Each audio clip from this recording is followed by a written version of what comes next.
that ashes are the end of a story. They say fire can destroy everything. There are truths that refuse to burn. But they are wrong. There are screams that still echo silently from the ashes. And there are memories that, despite attempts to erase them, linger like ghosts. Welcome to Channel Name.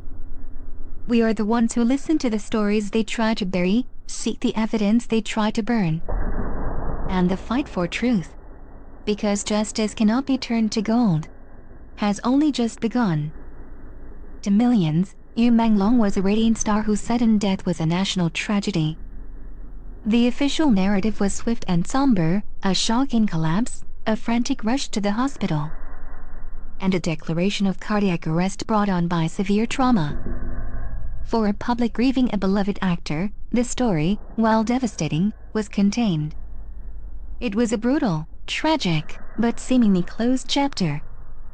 But the official story, neat and polished, soon began to fray at the edges. In the hushed corners of the internet, whispers turned into threads, and threads into a desperate search for answers. Fans and independent journalists questioned the timeline, the sparse details, and the unnerving silence from his agency. This digital unrest culminated in the leak of a file that would tear the official narrative to shreds, a short, grainy video, less than 2 minutes long, recorded in the cold confines of a morgue. For those who saw the clip before its frantic and systematic removal from online platforms, it was not just evidence. It was a testament to unimaginable cruelty. The footage reveals Yu Mang Long's body on a steel gurney, a brutal cartography of pain mapped across his skin.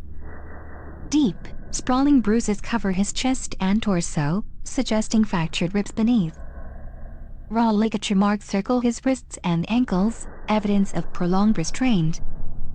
His face, swollen and discolored, is barely recognizable as the vibrant star adored by millions. What transforms this from a case of assault to one of systematic torture, however, are the details that forensic experts, speaking anonymously, have called deeply disturbing. The video shows puncture marks on his arms and thighs consistent with repeated injections. There are clean, surgical-style incisions inconsistent with any known life-saving procedure.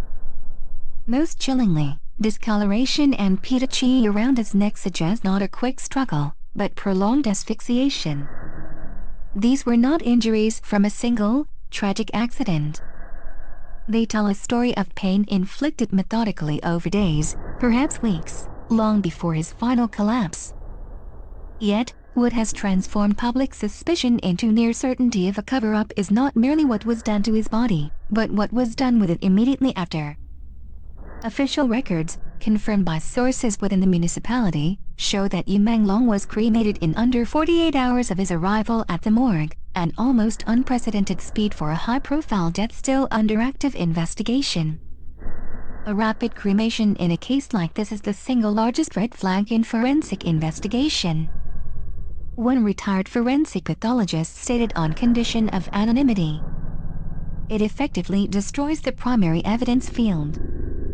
There can be no second autopsy, no independent toxicology, no re-examination of tissues.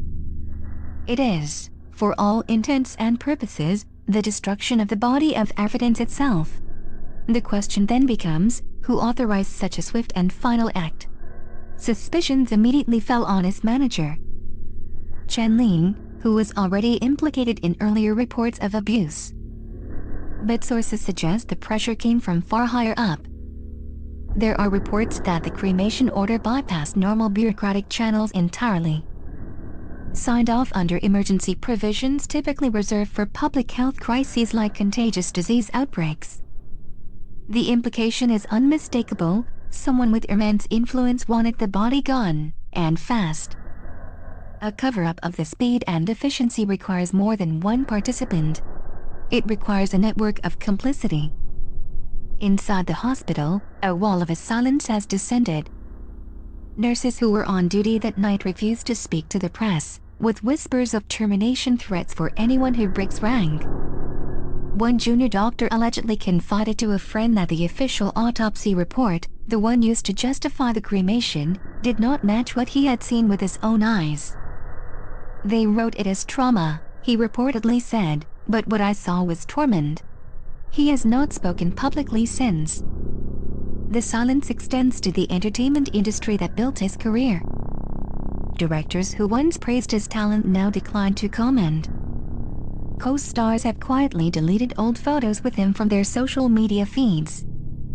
The industry that created the star is now actively participating in his erasure.